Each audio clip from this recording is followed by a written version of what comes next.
Hey guys, I'm Charlotte Hofer, and today I'm going to inform you about the food culture, dietary behaviors, and prevalent issues in Argentina. So, Argentina is located in the southern hemisphere, bordering Chile, Uruguay, Brazil, Paraguay, and Bolivia. Argentina is surrounded by the Andes mountain range and is known for its agricultural terrain and beef raising cattle ground. So the population is around 44.3 million. Of those 44 million people or so, around 98,000 deaths are premature and 66,000 are due to non-communicable diseases, so diseases that cannot be transferred from person to person. As you can see, men in blue exceed the amount of premature deaths than women to almost 30,000. However, women are more susceptible to NCDs than men. So you can see the percentages are different, 72 versus 65. So now I'm going to start by giving you the idea of their nutritional standards, including their dietary guidelines as well as health issues that are prevalent today. First off, their basic dietary guidelines. Their guidelines are comprised of 6 food groups, including produce like fruits and vegetables, grains like legumes, cereal, pasta, and bread, which hopefully are a whole meal, dairy products like milk, yogurt, and cheese, meats and eggs, which also include fish, oils, dried fruits, and seeds, and last but hopefully least, sugar and fats, which is the optional group. So I've created kind of a rough sketch of their diagram and what it looks like. As you can see, the produce section is quite large. It represents almost half of their diagram. And their grain section is almost a quarter. Hopefully we can get that more to a quarter or more than that. But their animal-based products are kept to a minimum. As you can see, the milk, yogurt, and cheese, meats, and all that good stuff is kept to a minimum. And sugars and fats are actually smaller than this, but I couldn't make it smaller than that. So that's a great thing. And then also consumption of alcohol must be responsible. They say to keep away, or for women who are pregnant and also children should stay away from alcohol consumption, and less salt consumption is important as well. And this thing will go away. Physical activity is 30 minutes per day. So all of this is great, and it's all in the step in the right direction. But do they actually follow these guidelines? So let's look at some general health statistics in Argentina. So the 3 main causes of premature death are cardiovascular disease, stroke, and chronic lower respiratory infection, all of which can be avoidable through a healthy diet and exercise. So the first one, cardiovascular disease, which is super popular all around the world. So when you consume animal-based products, you ingest huge amounts of trans fats, saturated fats, and dietary cholesterol, which all increase the levels of bad cholesterol called low-density lipoprotein, commonly known as LDL. This cholesterol flows through your bloodstream and finally resides itself in your arteries, creating this plaque. With the increasing amounts of plaque deposited in your arteries, blood flow and oxygen to the heart decreases, causing chest pain and can even end in a heart attack. Now, we can't forget endotoxins. Endotoxins can affect arteries as well and play a huge role in cardiovascular disease. Endotoxins are bacteria found in meat, and when consumed, saturated fats fuel these foreign agents, causing inflammatory responses in your arteries. So unfortunately, this bacteria cannot be destroyed through cooking or digestive acids. So once you consume it, it's kind of there to stay. So the second major cause of death in Argentina are strokes. So just like CVD, strokes occur through blockage and plaque in your arteries. But rather than it affecting your heart, the excess plaque blocks blood flow in your carotid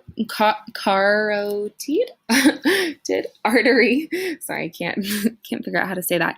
And it deprives your brain of oxygen. So there are 3 types of stroke.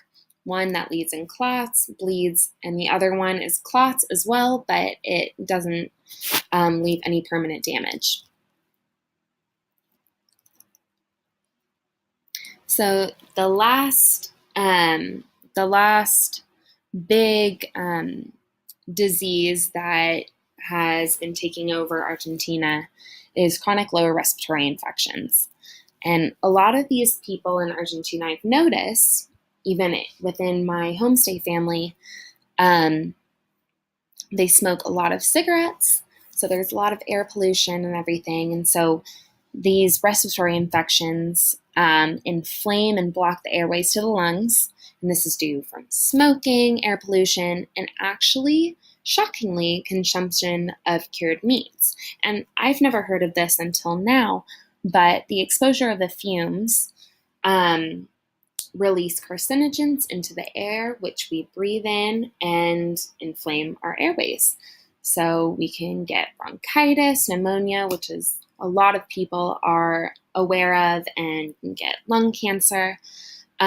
So let's try and hopefully keep the air pollution to a minimum with reducing the amount of smoking and the consumption of meat, the cooking of meat within your community and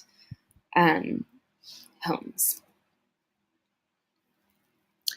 So I've had the opportunity of viewing eating habits within my home. I have a homestay brother who is male, 23 years old, is a student, and is from Mendoza, Argentina. And let's call him Nicholas.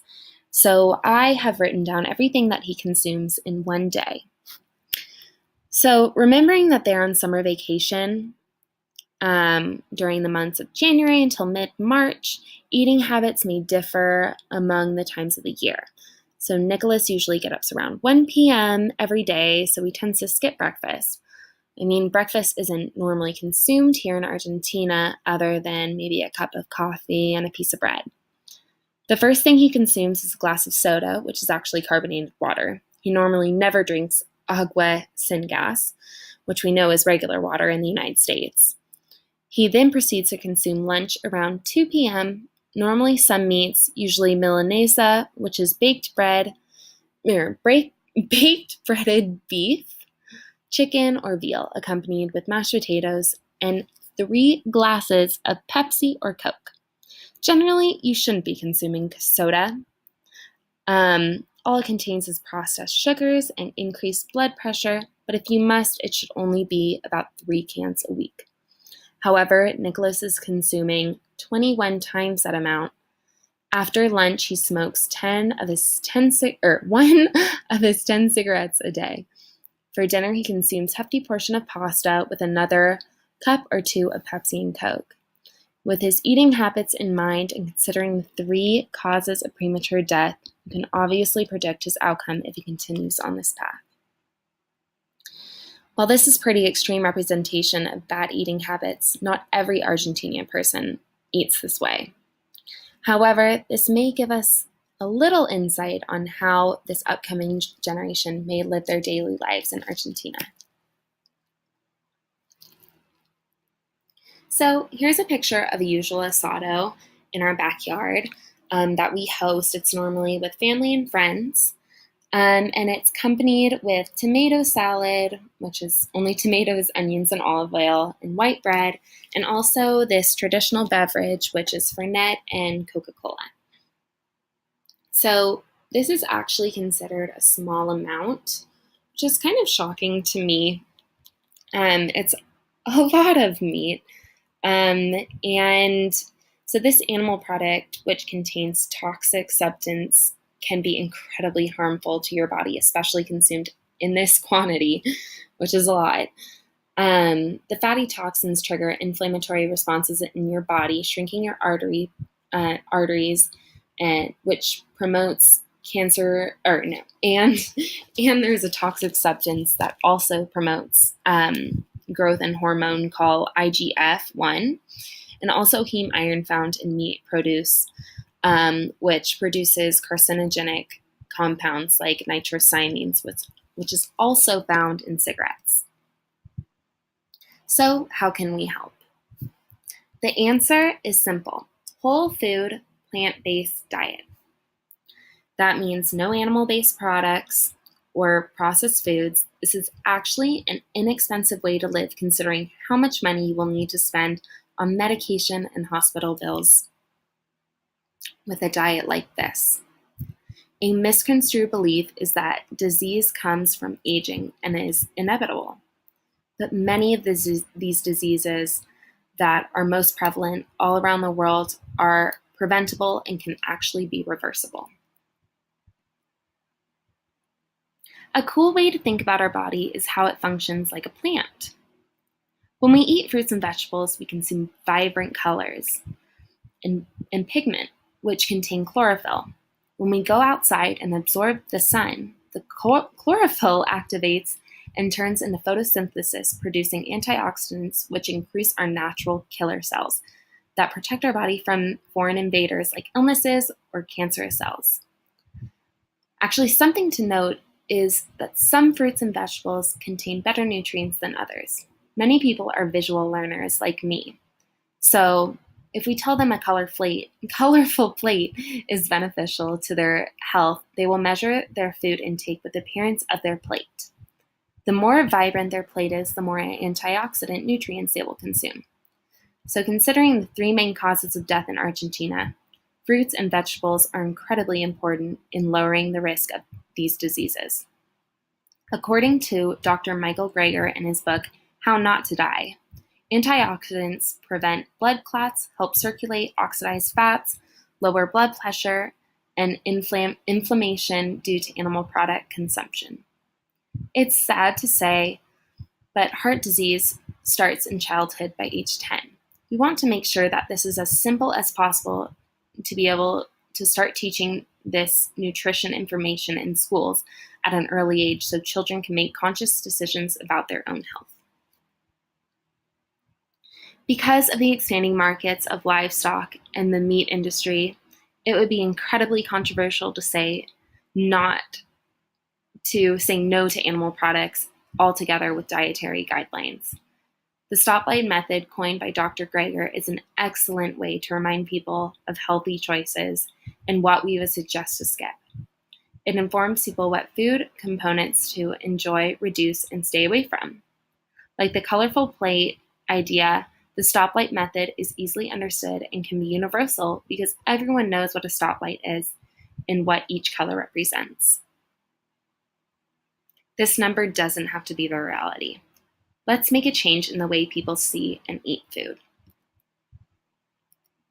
Thank you.